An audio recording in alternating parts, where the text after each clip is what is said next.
हे माझ्या रामूला मात्र चांगला ठाव माझी रामू जवळ आली, तिने लुगड्याचा पदर फाडला, त्या पदरामध्ये माझ्या राजरत्नाला गुंडाळलं आणि त्याचा अंत्यविधी केला.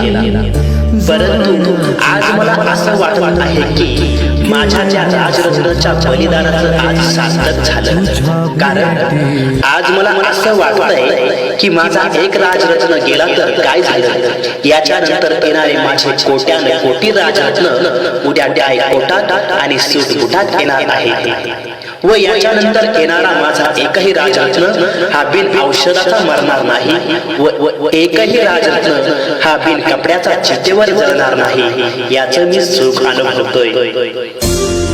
मित्रांनो, त्याच राजरत्नाच्या बलिदानामुळे आज आपण शिकलो, सवरलो, मोठे झालो, नोकऱ्याला लागलो